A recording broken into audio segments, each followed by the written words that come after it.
Tô colorida hoje, né? Florida aí, ó, no vídeo. Bom dia a todos e todas. Iniciamos o nosso 4º dia da nossa semana de capacitação e hoje um tema de suma importância, que é a fase externa, onde tem a publicidade do edital. Quero convidar aqui para iniciar o trabalho do dia de hoje o facilitador Alan Barros. Bom dia a todos. Então, dando sequência às nossas atividades, nós vamos iniciar hoje a apresentação, conforme dito pela senhora Alessandra, a fase externa, que seria a publicação desse edital. Mas, recapitulando um pouquinho antes da gente dar prosseguimento, para a gente já poder entender de forma melhor o procedimento até a fase da publicação, gostaria de ressaltar já as palestras anteriores, né, as apresentações, para poder elucidar um pouquinho mais a apresentação. Então, ela teve início com a manifestação do objeto, né, pelo setor requisitante, onde dali foi elaborado o documento oficial, que é o estudo técnico preliminar, e ali avançando as fases, né, chegando até a elaboração do termo de referência, feito pelo setor de compras. Mediante esse termo de referência, ele, dentro do próprio setor de compras, dali é feita a elaboração do edital, da minuta de edital, ou seja, a minuta, né, ela é o esboço do que vai ser publicado na fase externa. Quem aprova esse edital? Como é feito o procedimento para até essa parte anterior da publicação? Essa parte anterior, ela é passada pela Procuradoria da Casa, onde ela pega essa minuta que foi elaborada pelo setor de compras. Se tiver algum apontamento, essa documentação ela retorna, é feita as correções ou ajuste e dali dá prosseguimento. Se estiver tudo ok, avançando essa fase, aí é feita a aprovação pela Procuradoria, onde o que determina a publicação desse edital é pelo despacho da mesa diretora. Chegando na mesa diretora, ali já vai estar apontado tanto a modalidade da licitação, a qual vai ser empregada, se vai ser pregão, concorrência ou algo do tipo, bem como a modalidade e o tipo. Dali feita essa publicação do ato da mesa, aí sim, essa documentação, esse processo, ele passa para o setor de pregão, onde de lá sim é publicado esse chamamento público, que é assim chamado, a fase externa. Não existe uma definição mais apropriada do que a própria fase externa. Na própria lei também ela não tem essa definição. Então, nós vamos seguir a seguinte diretriz, né? Iniciando pela fase externa, as definições do que é a fase externa. As sessões da licitação, né, são 2 tipos, a eletrônica e a presencial. Os aspectos e procedimentos licitatórios, então aqui eu vou apresentar um fluxograma de todo o decorrer ali do processo na casa e na parte externa. Do agente de contratação, quem que é o responsável que conduz todo esse processo licitatório e as suas definições. E as fases do pregão, que vai desde o esclarecimento, impugnações, a recepção das propostas, até a sua parte final ali, que é a homologação. E, por fim, a conclusão, seguindo as bases legais ali que a gente vai utilizar no andamento. Então, lembrando, né, sempre é bom ressaltar, nós ficamos repetindo a Lei 14.133, de 2021, a todo momento, mas é necessário, até porque hoje, atualmente, nós estamos ainda sobre a base da Lei 8.066, então nós temos ainda processo correndo, ainda ficará alguns requisitos para o ano seguinte. Então, é sempre bom a gente reforçar a lei nova, porque é com ela que a gente vai ficar, e também já para ir massificando ali na nossa cabeça. Então, em seu artigo 54, a definição é o seguinte: a publicidade do edital de licitação será realizada mediante divulgação e manutenção do inteiro teor do ato convocatório e de seus anexos. Os anexos, eles compõem desde o termo de referência, que ele entra sempre como o anexo 1, e dali vem os demais. Por que eu não coloquei todos? Vai muito relativo do tipo de processo, da modalidade da licitação ou do objeto ou do serviço. Se ele vai ser uma ata de registro de preço, se ele vai ser um fornecimento. Então, dali tem algumas peculiaridades nos anexos. Mas o principal, o anexo, o termo de referência, o anexo 1, ele sempre manterá ali no processo. E ele será publicado no Portal Nacional de Contratações Públicas, o PNCP. No seu parágrafo 1º diz: sem prejuízo no disposto do caput, é obrigatória a publicação de extrato do edital no Diário Oficial. Então, aqui para o nosso, né, sempre que há esse chamamento, ele é publicado no Diário Oficial, né, de Santos, onde nesse Diário Oficial eu coloquei aqui um modelo, esse é um modelo real, Na verdade, não é um modelo, não é um demonstrativo, isso é o que está publicado hoje lá no Diário Oficial de Santos. Então, aqui nós temos que é um aviso de licitação, ou seja, tudo isso que nós praticamos na casa, todo aquele processo, desde o ETP, elaboração do termo de referência, ele só vai ser exposto ao público mediante esse aviso de licitação.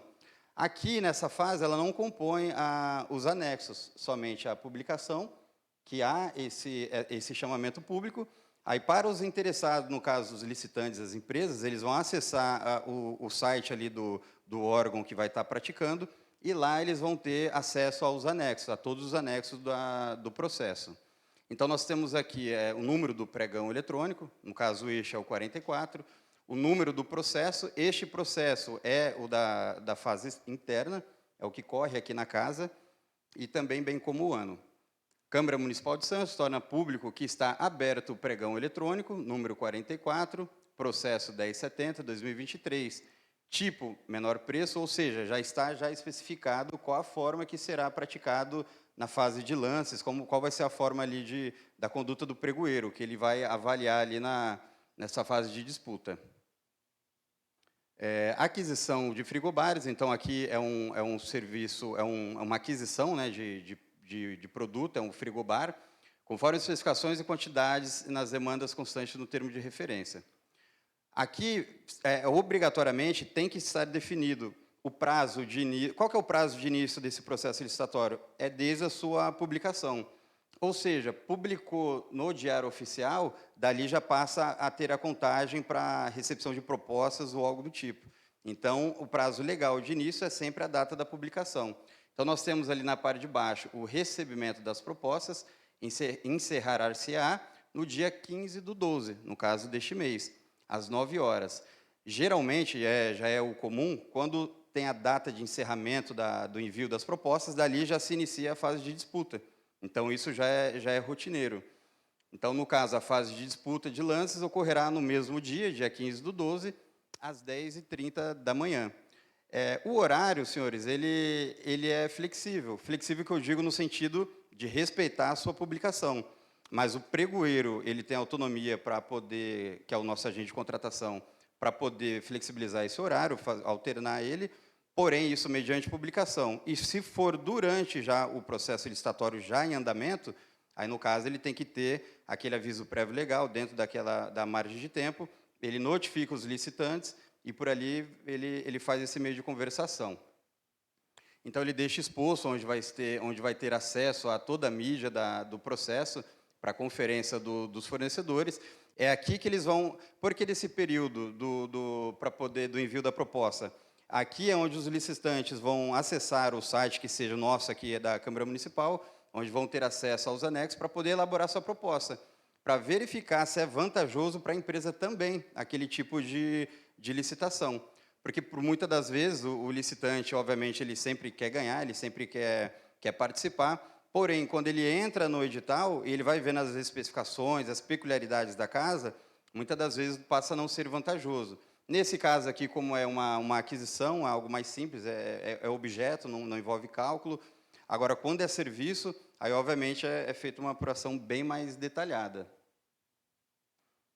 No seu parágrafo 2º, no artigo 17, diz: as licitações serão realizadas preferencialmente na forma eletrônica, admitida a utilização da forma presencial, desde que motivada e devendo a sessão pública ser registrada em ata e gravada em áudio e vídeo. É algo fora do comum, né, o pregão ele ser presencial, mas ele pode sim acontecer, desde que motivada pela própria Câmara.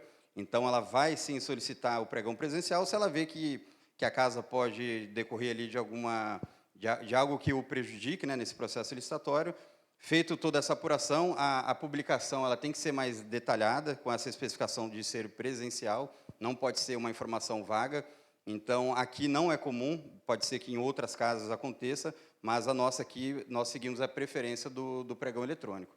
Então, aqui as duas formas são a forma de procedimento eletrônico, que é a escolha preferencial, e a forma do procedimento, do eletrônico, que é a forma preferencial, e a forma do procedimento presencial, que é previsto no edital. Você tem que justificar os benefícios e registrado em ata e gravado em áudio e vídeo.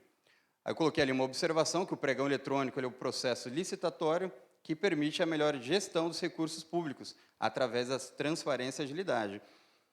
Qual que é uma das facilidades do pregão eletrônico? Que é essa questão do deslocamento. Ou seja, se nós temos um processo de serviço, esse serviço que seja de engenharia, e nós abrimos, né, esse leque para âmbito nacional que seja, nós podemos ter participantes fora do estado de São Paulo. Então, quando nós fazemos a forma presencial, por isso da justificativa, porque ali nós já podemos o quê? Já fazer o que teve ontem na apresentação de ontem, que é aquela restrição de empresas. E aí nós diminuímos a competitividade. Porque se eu tenho empresas que conseguem prestar aquele serviço, porém elas são de fora do estado, quando eu começo a colocar esses empecilhos de ter o pregão presidencial, recepção de propostas, aí já tem um deslocamento a mais nessa empresa. Então, por muitas das vezes, pela logística, ela acaba desinteressando e deixando de participar. Então, para ser o pregão presencial, tem que estar muito bem embasado na justificativa. Aqui nesse fluxograma, eu já botei uma seta em azul na parte de publicação digital, porque abaixo dela são as fases inteiras. Não cabe agora bater todas, porque já foi passada aqui instruções anteriores. Mas na fase anterior ali, que está a aprovação da Procuradoria, aí vem o despacho da mesa diretora até essa publicação. Então, passando a publicação do edital por meio de chamamento público, que nós vimos no exemplo anterior, aí nós temos o recebimento das propostas, o julgamento dessas propostas, ou seja, recebemos as propostas, agora vamos julgar, verificar qual vai ser a proposta melhor qualificada, se for menor preço, a que tiver o seu menor preço. Quando a gente fala de menor preço, que é o usual nosso da casa, da maioria dos nossos pregões, nós sempre usaremos ali numa planilha de ordem crescente. Ou seja, quanto menor, melhor a sua classificação. E dali nós vamos prosseguindo. Então, o julgamento das propostas, o início da fase de negociação, ou seja, o licitante ele fez a sua melhor proposta, porém aquela não é a final, porque tem aquele período de negociação. Na casa, o procedimento, na casa não, é o que pede a lei, nós temos ali o período de 10 minutos dessa fase de avaliação da disputa, podendo ser prorrogada ali na sua parte final, se alguém fizer um lance ali, faltando ali 2 minutos, nós podemos prorrogar para mais 2 a 3 minutos. Elaboração da ata com o resultado, isso aí já é na parte da definição já dos valores, cada um apresentou. A avaliação dos requisitos de habilitação, aqui nós temos que é muito importante, para não dizer a mais, que é a parte da habilitação do fornecedor, onde ele vai enviar toda aquela documentação fiscal, que seja ou administrativa. Então, essa parte ela é feita em tempo real. Como que é feita a parte da avaliação da documentação da empresa? Feito a parte da fase de disputa, já havendo ali um provável vencedor, nós só avaliamos, no pregão ele tem essa fase invertida no eletrônico, nós só avaliamos as documentações do vencedor. E isso para fim de economia de tempo e mais efetividade. Ou seja, se eu tenho 5 a 6 competidores, eu fazendo isso para um só, eu tenho mais qualidade na fiscalização e a questão de tempo.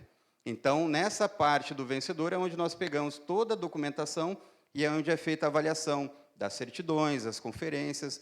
Quem faz essa avaliação é o agente de contratação, o pregoeiro? Não, até porque ele está ali em tempo real em conversação com os licitantes. Quem faz esse processo é a equipe de apoio. Então, a equipe de apoio ao pregoeiro, ela fica responsável por isso, sim, de toda a licitação, obrigatoriamente, acho que não cabe exceção, eles têm que, sim, acompanhar toda a sessão de pregão, por conta dessa situação de avaliação da documentação. A composição da equipe de apoio, são de 3 membros, só que dos 3 você já subtrai um, que é o agente de contratação, restando apenas 2. Então, esses 2 membros, onde vão fazendo ali a conversação do documento que está ali em questão. Depois vem a parte final e a execução a parte de execução contratual, a abertura do processo para recursos, então está invertido na parte de baixo. Depois a avaliação dos requisitos de habilitação, vem a abertura do prazo para recurso, isso tudo em tempo real, apontado ali que há uma irregularidade na sua avaliação, cabe ali o licitante, em tempo real, ele fazer este questionamento. Aí vem o julgamento dos recursos, a adjudicação. Nessa parte do julgamento dos recursos, o pregoeiro ali, ele vendo que aquele pedido é inviável, ele sim, por forma justificada, né, ele dá prosseguimento à sua determinação, porém, ele vendo que é viável ou que há fundamento no que foi aplicado, é aqui que ele vai travar, no caso, a licitação, o processo licitatório, e aí pode ser que seja estendido para mais 3 dias ali para poder fazer a verificação daquele pedido, né, de recurso, e ali sim é publicada uma nova data. Aí, por fim, já na parte final, vem a adjudicação. Em outros lugares, se vocês conversarem com outras pessoas que trabalham no meio de licitação, muitas das vezes a fase é invertida, vem a parte de homologação primeiro e a adjudicação no final. Mas o nosso, vamos gravar dessa forma. Primeiro vem a adjudicação do pregoeiro, que é a afirmação dele que aquele processo foi lícito e chegou-se na conclusão da parte final. Posterior a isso, vem a homologação. Quem despacha é a autoridade superior, que no caso nosso é a mesa diretora. Então, é feito ali depois da ata de registro, ela aprova, e aí dá formalidade para aquela contratação. E aí, por fim, vem a execução contratual. Então, ali, até a parte da homologação, fica com o pregoeiro. Partiu para a parte final, que é a execução contratual, aí já vem para o nosso setor de contratos, que é a senhora Hélia que conduz. Então, nós vamos falar um pouco do agente de contratação, o pregoeiro, e da sua importância. Senhores, lembrando que toda aquela fase de julgamento anterior que eu vou discorrer na frente, quando eu falo em pedidos de esclarecimentos, impugnação que fica naquele prazo da publicação do edital até a parte final, o que as empresas elas aplicam sempre é em cima do termo de referência. Não é nas ações do pregoeiro, até porque ali é tudo em tempo real, as dúvidas, mas e sim as especificações do termo de referência. Então, hoje, um dos maiores casos de esclarecimentos ou até mesmo de impugnação é sempre em cima das especificações técnicas. Por que eu estou dizendo isso? Muitas das vezes, quando nós fazemos o processo na sua parte interna, e depois que avançou da nossa mesa, e aí houve a publicação daquele edital, nós acabamos tirando o peso das costas. Um exemplo, poxa, finalizei a minha parte. Não finalizou. Ela ainda dá prosseguimento na parte do pregão. Então, aquelas especificações que nós estamos batendo aqui no estudo técnico preliminar, que ela tem que ser bem detalhada e bem embasada, é ali que vai ser julgado, e julgado por empresas, obviamente elas não têm o poder de nos julgar, mas avaliado, acho que é o melhor termo, por empresas que você pode pegar ali uma multinacional da vida, que ela tem uma equipe consolidada, que ela tem uma gestão contratual, um gestor de contrato, tem ali da parte financeira. Então, eles vão avaliar todo o ponto que nós executamos na fase interna. No seu artigo 8º diz, a licitação será conduzida por agente de contratação, pessoa designada por autoridade competente, no caso, pelo representante da casa, que é o nosso presidente. Entre os servidores, então, aqui tem já essas especificações, né, para o cargo. Muitos dos cargos não têm especificação certa, mas para o agente de contratação, sim. Ele tem que ser servidor efetivo ou empregados públicos do quadro permanente da administração pública. Ele é contratado, ele é fixado nessa função para tomar decisões, acompanhar o trâmite da licitação, dar impulso no procedimento licitatório e executar quaisquer outras necessidades no andamento do certame até a homologação. Ou seja, desde o início da fase externa, da fase inicial, que é a publicação, quem conduz todo o processo licitatório é o pregoeiro. Existe a equipe de apoio, existe tanto a equipe de apoio para fins de pregão eletrônico e também a equipe de licitações. Porém, toda essa engenharia, esse fluxograma interno, quem vai coordenar é sempre o agente de contratação.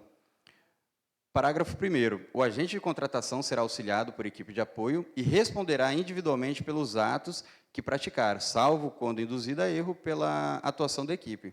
Ou seja, o próprio nome já diz, equipe de apoio, ela presta um apoio. Questão de economicidade de tempo também, na questão da avaliação das documentações, humanamente impossível o pregoeiro ele ter todas essas ações. Então, precisa ser feito várias etapas até a conclusão de cada procedimento, então, por isso, da equipe acompanhar. Quando diz que o pregoeiro ele é responsável individualmente, não exime ali a equipe de apoio das suas responsabilidades. Até na sua parte final ali do artigo 1º, ele diz, ou induzido pela equipe de apoio. Ou seja, tem que ter atenção, né? Toda a equipe ali, quando ela é escalada, por mais que ela não tenha aquela rotatividade na função, né? Ela vai de períodos em períodos, de acordo com as publicações, tem que sim, se inteirar da lei nova, tem que acompanhar todo o passo a passo para não cair ali e induzir o erro ali o agente de contratação. Parágrafo 2º. Em licitação que envolva bens e serviços especiais, desde que observados os requisitos estabelecidos no seu artigo 7 desta lei, o agente de contratação poderá ser substituído por comissão de contratação formulada por no mínimo 3 membros, que responde solidariamente por todos os atos praticados na comissão, ressalvando o membro que expressar posição divergente fundamentada e registrada na lavratura da reunião em que houver, onde tenha sido tomada a decisão. Então, quando envolva serviços especiais, nós podemos colocar ali um direcionamento para serviço de engenharia, serviços complexos, não necessariamente vai ser o pregoeiro que vai conduzir aquela forma de licitação. Porém, aí eu vou falar um pouco da doutrina da casa, pela experiência já do pregoeiro, por ele já ter o tato com todo o processo interno, ele fica destacado como um dos agentes da comissão. Então, nós colocamos, geralmente, isso aqui interno, vem o pregoeiro e mais 2 auxiliares dessa comissão, onde eles vão avaliar toda a documentação ou o processo licitatório. Por se tratar de serviço especial, nós já daqui já extinguimos a possibilidade de pregão eletrônico. Então, já não participará mais o processo por pregão eletrônico. Aqui, no caso, pode ser uma concorrência ou algo do tipo. Da divulgação do edital de licitação. No seu artigo 54 diz: a publicidade do edital de licitação será realizada mediante divulgação. Eu estou seguindo aqui o script que tem que ter, que é o que corre ali na publicação ali da nova lei, porém, essa parte a gente já definiu no início, né, da nossa apresentação, que para ter a divulgação oficial do edital, o chamamento público, obrigatoriamente nós temos que ter cadastrado no PNCP o processo licitatório, bem como no Diário Oficial, no caso nosso municipal, da nossa região. Aí tem ali no seu parágrafo 1º, conforme a obrigatoriedade da publicação do extrato no Diário Oficial, conforme foi o exemplo da primeira página. Das impugnações e esclarecimentos. Então, quando coloca das impugnações e esclarecimentos, ele pode ser tanto naquela fase de envio de proposta e também durante o período ali da fase de lances. Artigo 164. Qualquer pessoa é parte legítima para impugnar o edital de licitação por irregularidade e aplicação dessa casa de lei, ou para solicitar esclarecimentos sobre os seus termos, devendo protocolar o pedido em até 3 dias úteis para a data de abertura do certame. Parágrafo único. A resposta à impugnação ou o pedido de esclarecimento será divulgado em site eletrônico oficial, prazo de até 3 dias, limitado ao último dia útil anterior à data da abertura do certame. Ou seja, se eu tenho ali foi publicado o extrato do processo do pregão eletrônico, com a data de hoje. Dessa data, qual é a data limite para o envio de proposta? É na página a seguir que eu vou apontar, porém existe para cada tipo de serviço uma padronização de períodos de dias úteis. Então, dentro desses dias úteis, pode ser desde 8 dias, 10 dias, 15 dias, é dentro desse período que nós vamos receber os pedidos de esclarecimentos e também de impugnações. Qual a diferença do esclarecimento para impugnação? Geralmente, quando o fornecedor ele solicita um pedido de esclarecimento, ele está apontando direto para um item, onde ele está na dúvida da composição, da forma de cálculo ou algo do tipo. Quando há um esclarecimento, ele não altera a forma do processo, ele não altera a sua dinâmica, ele não altera a sua parte contratual, ele não altera valores, então é algo mais superficial, é como se fosse uma tiragem de dúvida. Agora, quando nós recebemos ali um pedido de impugnação, aí já é algo já mais elevado, já é algo mais considerável. Por quê? A impugnação quer dizer que o fornecedor ele está apontando uma irregularidade no processo licitatório. Então, quando eu faço um ETP de forma mais vaga, quando eu faço um termo de referência sem apontar aquelas informações que estão vagas no ETP e há todas essas aprovações, a consequência é nessa fase, onde o fornecedor ele aponta aquela irregularidade que ele pode prejudicar a sua concorrência e ali sim cabe ao pregoeiro ele acatar ou não esse pedido. O pedido todo pedido que chega é via formal, a resposta também. Porém, na avaliação já mais rápida ali do pregoeiro, ele entendendo que aquele fundamento ele tem uma base legal boa, aí ele pode sim prorrogar esse início do pregão. depois de aprovação de autoridade superior da casa.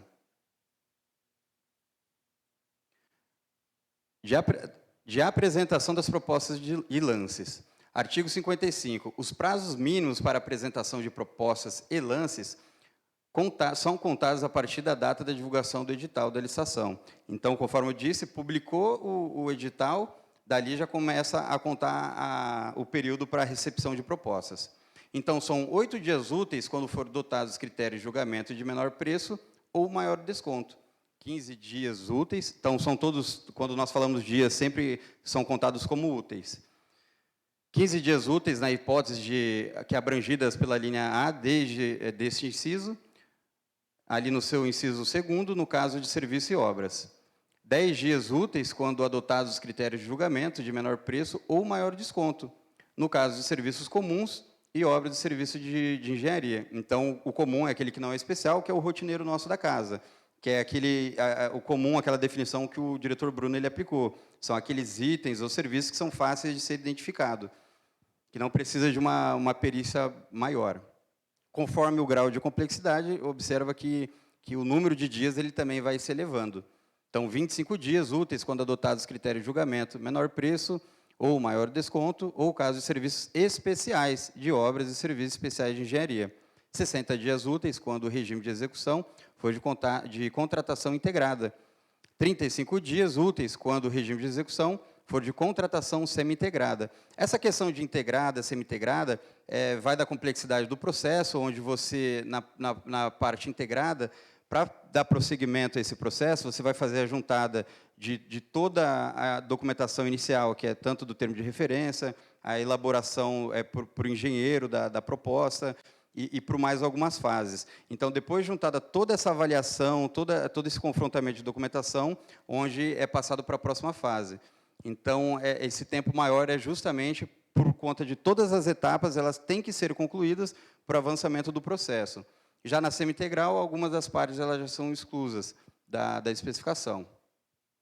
Inciso 3º, para a licitação em que se adote o critério de julgamento de maior lance, 15 dias úteis. 4º, licitação em que se adote o critério de julgamento de técnica e preço, ou melhor técnica, conteúdo artístico, 35 dias úteis.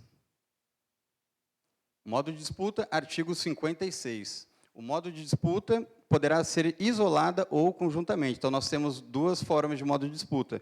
O modo de disputa nada mais é do que o pregoeiro ali na sua ação, propriamente dita, já passou a fase das propostas, né? Já teve os esclarecimentos, impugnações, então ali já é na fase da disputa mesmo dos lances. Nós temos o nosso, que é o comum da casa, né, que é o de forma conjunta, onde todos participam. A isolada nós podemos direcionar para a parte, não diria oculta, mas o termo de sigilo, né, onde só é revelado o valor final, na parte final do processo. No primeiro, aberto a hipótese em que os licitantes apresentarão suas propostas por meio de lances públicos e sucessivos, crescentes e decrescentes. Aí vai de acordo com o tipo de processo. No modo fechado, a hipótese em que as propostas permanecerão em sigilo até a data e a hora designada para a divulgação. Eu coloquei ali uma observação: será vedada quando adotados os critérios de julgamento de menor preço ou de maior desconto. Ou seja, quando for este o critério de maior desconto ou menor preço, que é ultimamente o praticado na casa, nós não utilizamos a forma do sigilo. Nós seguimos na forma conjunta, com todos os lances ali em tempo real entre os fornecedores. Artigo 5º, parágrafo 5º. Nas licitações de obras ou serviço de engenharia, após o julgamento, o licitante vencedor deverá elaborar e apresentar à administração, por meio eletrônico, as planilhas de indicação quantitativos dos custos unitários, bem como o detalhamento de bonificações e despesas indiretas e dos encargos sociais, com respectivos valores adequados ao valor final da proposta vencedora. O que diz aqui nessa parte desse artigo? Imagina-se o seguinte: de início, qual foi o preço base que nós utilizamos? Primeiro, foi aquele elaborado pela estimativa do setor de compras, na fase interna. Então, nós iniciamos com um valor X, né, que seja de R$500 mil. Dentro daquele valor X, quando é publicado o edital, já com esse valor fixado, as propostas, se for, no caso, o menor preço, elas têm que se embasar por esse teto. Então, nas propostas que são elaboradas dentro daquele período, serão sempre inferiores, seguindo o menor preço, a essa avaliação nossa da casa. Feito isso, depois de ter feito essa proposta, concorda comigo que as documentações já vão ter sido enviadas?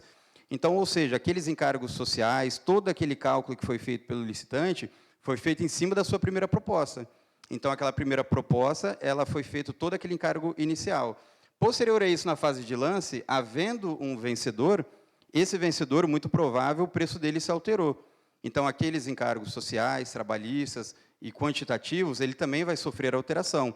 Então, o pregoeiro ele dá um período para esse licitante, vencedor no caso, para ele poder fazer o quê? Essa adequação com o valor que ele ofertou no final. Então, isso é uma das fases que é obrigatório para poder avançar com a conclusão da avaliação ali da proposta.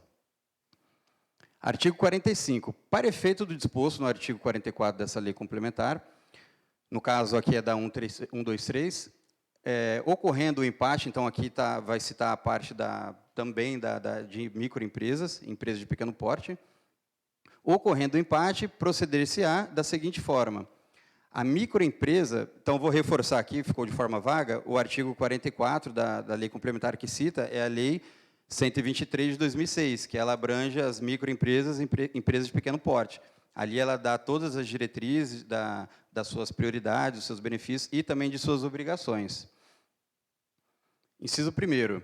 A microempresa ou empresa de pequeno porte, mais bem classificada, poderá apresentar proposta de preço inferior àquela considerada vencedora do certame. Quaisquer situação em que será adjudicada em seu favor, aí fica a critério da empresa mesmo.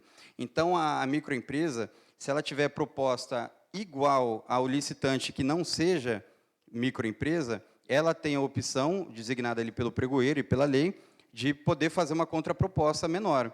Não só no empate, mas também numa porcentagem mínima. Ou seja, se é menor preço, e ela tiver um preço de 5% maior do que aquele valor, podemos colocar ali um valor de R$20.000. Então, o licitante vencedor ali, que não é microempresa, ele aplicou essa oferta. A microempresa que aplicou ali a oferta de R$21.000, que fica dentro da casa de 5%, ela tem sim a autonomia, ela vai ter essa opção de dar uma contraproposta. Nessa contraproposta, sendo menor, não que a dela, mais do licitante vencedor, aí passa a ser adjudicado para a microempresa o valor vencedor.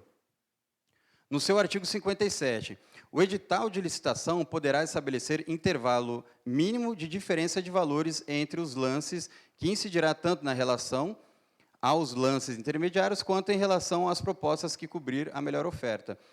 Então, o usual ali é de 0,5%. Né? É o 0,5% que a gente utiliza de valor mínimo entre as propostas. Então, se nós temos ali um valor X, e eu quero fazer uma oferta melhor ainda do que a minha oferta anterior, esse 0,5% não é em cima da proposta do concorrente, e sim da sua.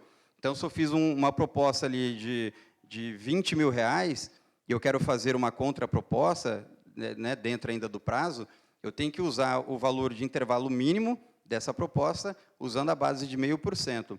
Na casa, o nosso pregoeiro, obviamente, ele usa o 0,5% como base, mas quando há ali, às vezes, aquela parte quebrada ali de valores, ele acaba fazendo, no caso ela, né, é a senhora Rose, que é a representante da casa, ela acaba fazendo alguns ajustes para poder deixar um valor mais simples de entender e na hora também da fase de disputa. Poderá ser exigida, no momento da apresentação da proposta, a comprovação do recolhimento da quantia de títulos e garantia da proposta, com requisito de pré-habilitação. A garantia da proposta não poderá ser superior a 1% dos valores estimados para a contratação. O que diz aqui no artigo 58?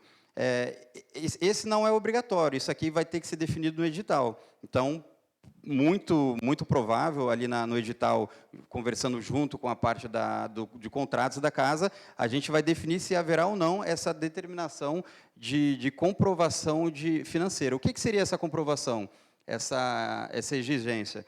Vamos pegar ali um serviço de grande vulto, né, que tem o nosso CASA aí, que está em andamento. Não é qualquer empresa que pode participar. Óbvio, todas podem participar. Porém, existem alguns pré-requisitos. Imagina o seguinte, você entra no processo licitatório, que você quer ganhar aquele processo, porém, você não tem estrutura física ou financeira para poder dar suporte ao andamento desse processo. Ou seja, quem conduz não é o fornecedor, o licitante, é a casa. Então, quando ele julgar que ele não vai ter recurso, não cabe a ele decidir se ele segura ou não. Então, ele tem que estar preparado, tanto estruturalmente falando, quanto financeiramente.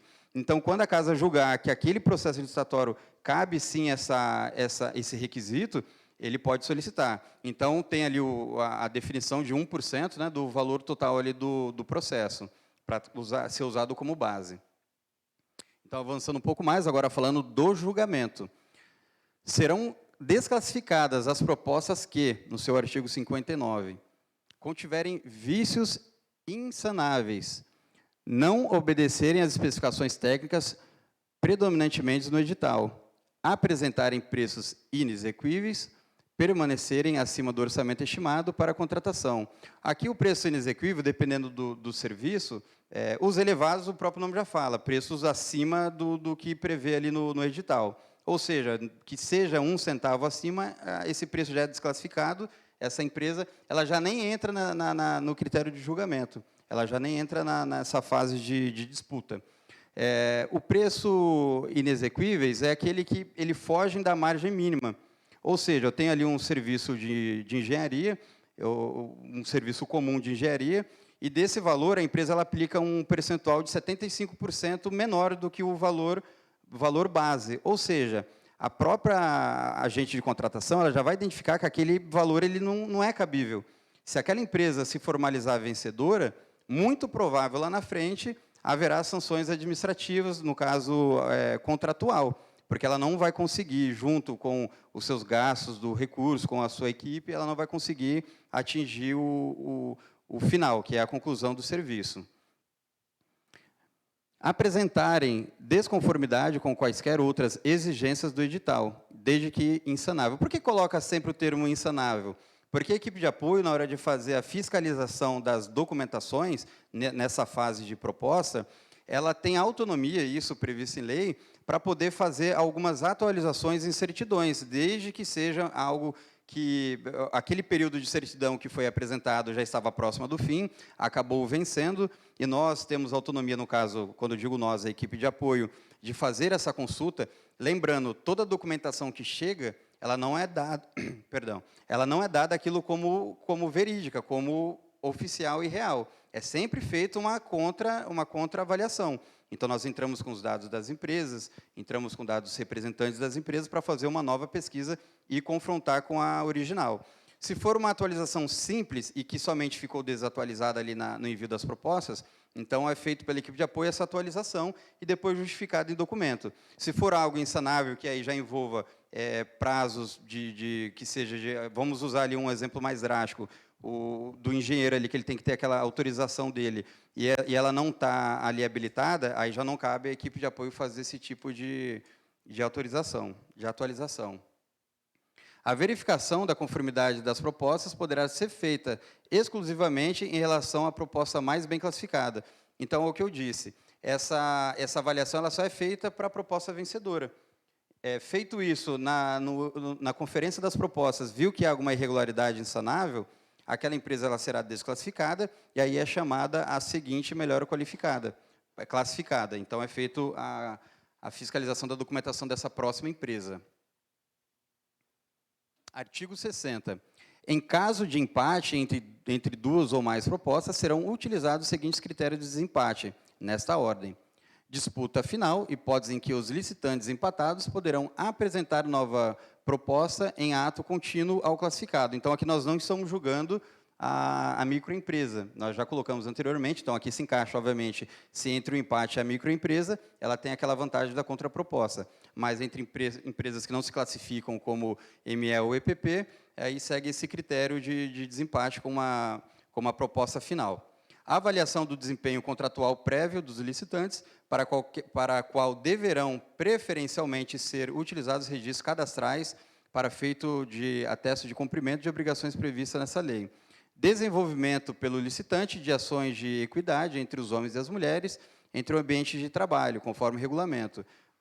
se caso alguém depois puder querer acessar para querer entender um pouco mais o regulamento, aqui diz aquelas especificações das empresas que deverão compor o mínimo de mulheres em cargos, e desse mínimo de mulheres, aquelas que sofrem por agressão ou por algo do tipo que a lei prevê, que nós, não que daríamos não é prioridade, mas sim daria uma oportunidade maior para essas mulheres que são vítimas dessas situações da vida. Então, as empresas que praticam esse tipo de ação, e ela tem um percentual maior, ela acaba tendo vantagem. Isso é uma forma de indução? Não, é uma forma de incentivo. Então, se eu consigo incentivar essa ação social, é para a empresa que eu vou dar prioridade. Quando eu digo a lei. Desenvolvimento pelo licitante de programa de integridade, conforme orientações dos órgãos de controle. Então, órgãos de controle, né, aqui na nossa casa temos da instrução anterior. Definindo o resultado do julgamento, a administração poderá negociar as condições mais vantajosas com o primeiro colocado. Ou seja, houve ali a fase de disputa, houve o melhor classificado, foi feita a verificação daquela documentação, dessa empresa vencedora, o agente de contratação pregoeiro, ele tem autonomia ainda de poder barganhar uma posição melhor para casa. Então, ele pode ali solicitar, às vezes, uma contraproposta, e muitas das vezes, parece que não, mas muitas das vezes nós conseguimos ainda uma redução.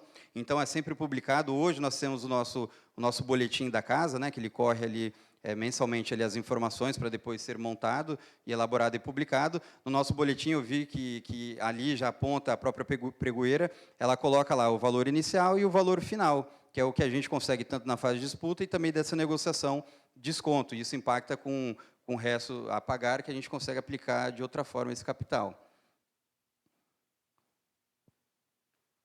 A negociação poderá ser feita com os demais licitantes, segundo a ordem de classificação inicial estabelecida, quando o primeiro colocado, mesmo após a negociação, for desclassificado em razão da proposta permanente acima do preço máximo definido pela administração. A negociação será conduzida por agente de contratação ou comissão de contratação, na forma de regulamento e depois de concluída, terá o seu resultado divulgado de todos os licitantes anexado aos autos do processo. Então, aqui é, no caso, a ata, né? Depois de toda essa parte de negociação, tanto de precificação, de habilitação ou inabilitação, é formalizado tudo isso em documento. Da habilitação. Quando nós citamos habilitação, sempre vai ser voltada à parte administrativa, técnica, à parte documental da empresa, não mais sobre valores. Então, a parte de valores nós já avançamos. Artigo 62. A habilitação é a fase de licitação em que se verifica o conjunto de informações e documentos necessários e suficientes para demonstrar a capacidade do licitante de realizar o objeto da licitação, dividindo-se em jurídica, técnica, fiscal e trabalhista, econômico-financeira, e as condições de habilitação. As condições de habilitação serão definidas no edital. Por que diz que as condições serão definidas no edital? Porque não necessariamente poderão ocorrer todas essas definições para um processo só. Lembrando que a parte econômico-financeira, ela só deve ser aplicada em determinados casos, e bem justificado. Por quê? Não estando bem justificado, imagina, igual os exemplos de ontem, eu pego ali um processo X e eu começo a cobrar a comprovação econômico-financeira da empresa, mesmo que não há necessidade, por ser um objeto comum, um serviço comum, e dali eu já posso desclassificar algumas empresas que, por via, não vai querer participar por conta de ser uma empresa nova no mercado, a não ser que peça uma capacidade técnica, né, que aí ela tem que apresentar serviços anteriores semelhante ao quantitativo, mas, fora isso, nós só seguimos na parte econômico-financeira quando bem justificada ali no edital. Do encerramento. No seu artigo 71 diz, encerradas as fases de julgamento e de habilitação, e exauridos os recursos administrativos, o processo licitatório será encaminhado à autoridade superior, que no caso nosso é a mesa diretora, que é encabeçada ali pelo presidente Kaká. Aí, logo depois, é adjudicado e homologado. Então, quem adjudica aqui é o agente de contratação, que é a senhora Rose, que é a pregoeira, e, posterior a isso, só é formalizado pela homologação. Homologou aquele processo licitatório e segue o mesmo ritmo do inicial, que é publicado em diário oficial, aquele extrato, e dali dando prosseguimento. Feita essa parte final, o processo ele ainda não se encerra, ele ainda vai passar por mais algumas etapas, mas não mais na fase de negociação, e sim na fase contratual.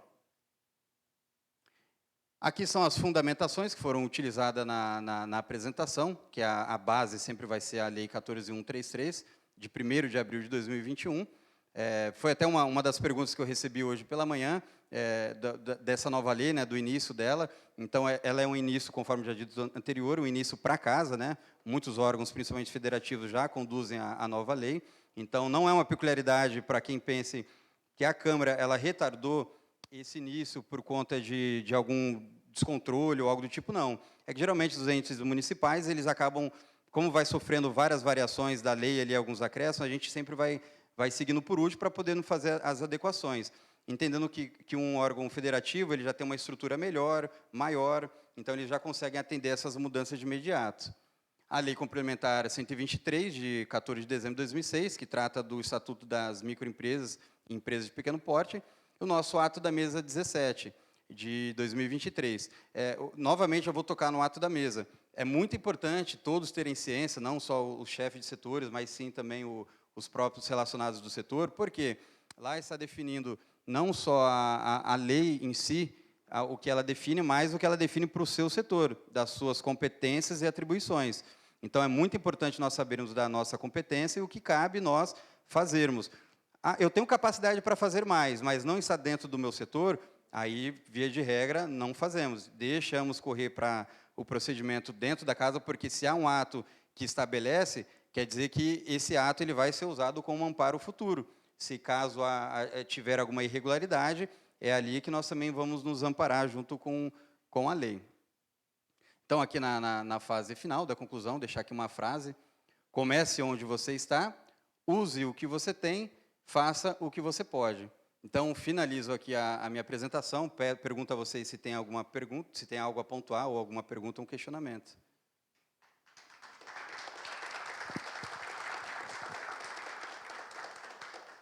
Alguém alguma pergunta?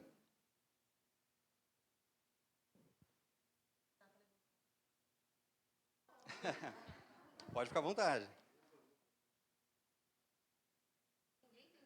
Senhores, a dúvida ela tem que existir, até porque falta poucos dias, né, para o inicial. Então, se não há dúvida, há dívidas. Não? Mais uma vez, então, a gente agradece ao facilitador Barros, né, que trouxe também uma fase de extrema relevância, que dá publicidade a todos os atos que nós desenvolvemos internamente e que sofre principalmente o controle externo também, além